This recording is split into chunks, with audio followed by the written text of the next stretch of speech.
नमस्कार दोस्तों, BR07 news में आप सभी का स्वागत है। आज दरभंगा के सांसद श्री गोपाल जी ठाकुर ने केंद्रीय उड्डयन मंत्री आदरणीय श्री ज्योतिरादित्य सिंधिया जी से मुलाकात कर दरभंगा के विषय को संसद के पटल पर जोरदार तरीके से रखने हेतु समस्त मिथिलावासियों की तरफ से आभार प्रकट किया। मुलाकात के दौरान रांची के माननीय सांसद श्री संजय सेठ जी एवं गया के माननीय सांसद श्री विजय कुमार मांझी जी भी साथ रहे। इस दौरान हम लोगों के माननीय मंत्री जी से दरभंगा से रांची एवं दरभंगा से गया के लिए सीधी उड़ान सेवा हेतु आग्रह किया। आदरणीय प्रधानमंत्री जी श्री नरेंद्र मोदी जी एवं आदरणीय उड्डयन मंत्री श्री ज्योतिरादित्य सिंधिया जी के कुशल नेतृत्व में दरभंगा एयरपोर्ट का स्वर्णिम विकास होगा और यह अंतर्राष्ट्रीय एयरपोर्ट बनेगा।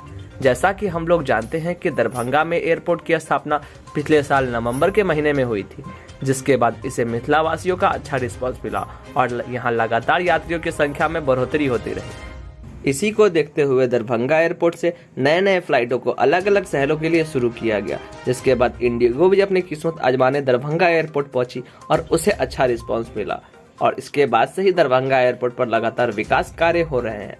दरभंगा एयरपोर्ट को अंतर्राष्ट्रीय एयरपोर्ट बनाने के लिए सांसद में भी सवाल उठाए जा रहे हैं। तो दोस्तों, देखने वाली बात यह होगी कि क्या दरभंगा एयरपोर्ट अंतर्राष्ट्रीय हवाई अड्डा से जुड़ पाएगा। अगर ऐसा होता है तो दरभंगा वासी डायरेक्ट फ्लाइट के माध्यम से भी विदेशों की यात्रा कर पाएंगे। दोस्तों, अगर आपको ये रिपोर्ट अच्छी लगी हो तो वीडियो को लाइक करें। इसी तरह दरभंगा एयरपोर्ट से जुड़ी न्यूज जानने के लिए हमारे चैनल को सब्सक्राइब करें।